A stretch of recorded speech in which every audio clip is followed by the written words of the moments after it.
Hello guys, this is Deepika from MyTutorialRack.com. In this tutorial, we are going to go ahead and talk about how to fetch the parent record. In the previous tutorial, we saw the query to fetch the child records along with the parent. Now, in this particular example, we are going to see how to fetch the parent records. So let's say you wanted to fetch the customer name of the invoice where the created date is today. So we wanted to fetch the customer name for all the invoices which were created today. So let's go ahead and do this example.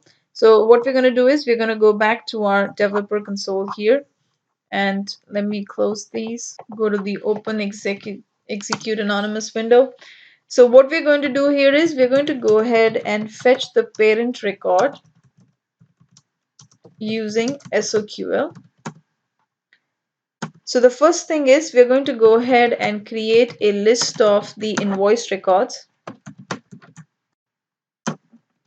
The name of the list is the list of invoices with customer name, because we're interested to find the customer name also of those invoices. So we're going to go ahead and create this list. So what is the query here? The query is we're going to go ahead and select the ID, the name, and the customer name as well. So from the related list here, so this particular is the key. Apex customer underscore underscore R, the name of that. From which table? From the invoice table. From the invoice table. And we want 10 records. Okay, so this particular query is going to go ahead and fetch the parent record values as well. So whatever it is going to fetch, I'm going to go ahead and store those values in this particular list. So this particular list has the invoices along with the customer name. Now what I'm going to do is I'm going to go ahead and loop through each of these list values. I'm going to go ahead and loop through each of these records which are present in this list. So we're going to go ahead and loop through them using the enhanced for loop.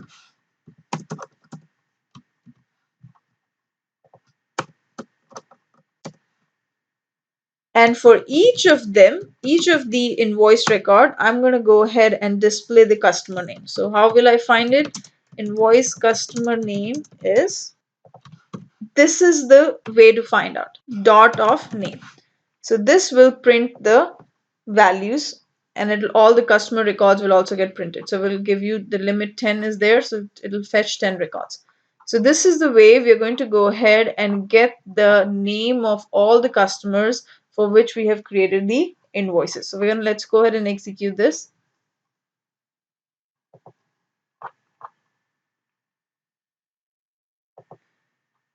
So we have the customer name is in test ABC. We only gave us the 10.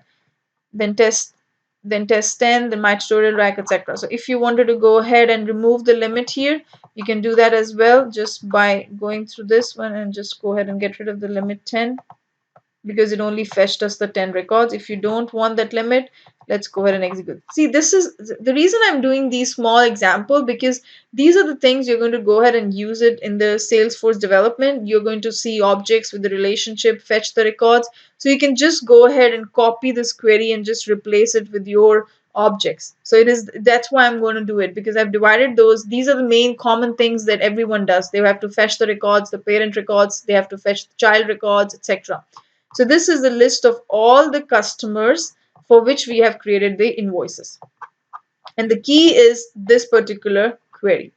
Select the ID name and this Apex customer underscore underscore name. So if you wanted to fetch the name of the customer, this is the way to do it. And now we are displaying this particular field here, the Apex customer name field.